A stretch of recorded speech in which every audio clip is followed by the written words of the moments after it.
Hi, I'm Pauline Connolly, and I'm here at Molyneaux Tiled Carpet Wood, and I'm talking to Jim Tasillo with Fierst Distributing. And Jim, you were explaining to me how slate, or natural stones, and especially slate, have become very popular with today's buyer and today's homeowner. And can you tell me about the different options you have in slate and the different styles of slate and colors? Sure, be happy to. There is in slate a number of different types of stone.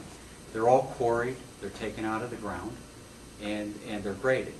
So you have something like an Indian autumn slate here, which has more of the brown tones in it. You have a multi-slate where you're going to have the blacks and the reds. This is another example of it here. California gold, which doesn't come from California, but they call California gold. It has more of a goldy shade to it. Back here we have a copper. So traditionally they have names, and the names are kind of given to them, I guess, just in random. You know, they've been given a name, and that's based on their color and so on.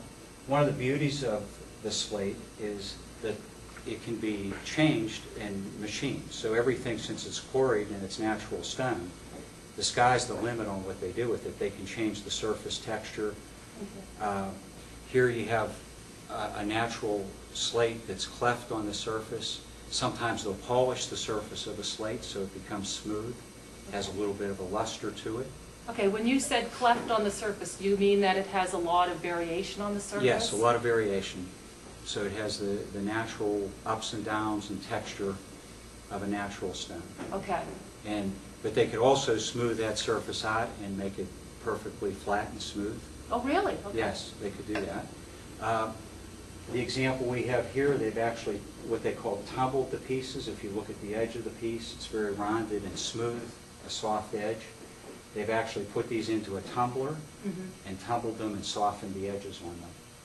They can also cut them in, of course, into different sizes. You can get anything from a 5/8 by 5/8, very small mosaic, on up to the 12 by 12s, 18 by 18, 16 by 16. So there's a lot of size variation as well.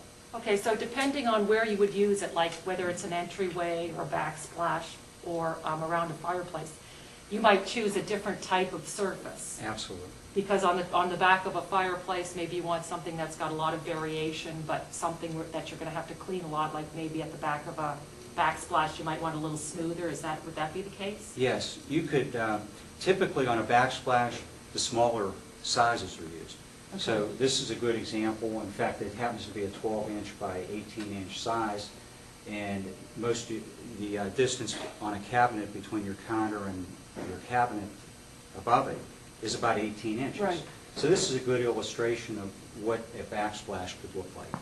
You could have, the stones in here with a slate chair rail. Right. And this would look like. Make a good backsplash. Typically on a floor or a fireplace, you'll see the larger 12 by 12s okay. on the floor. Well, thank you.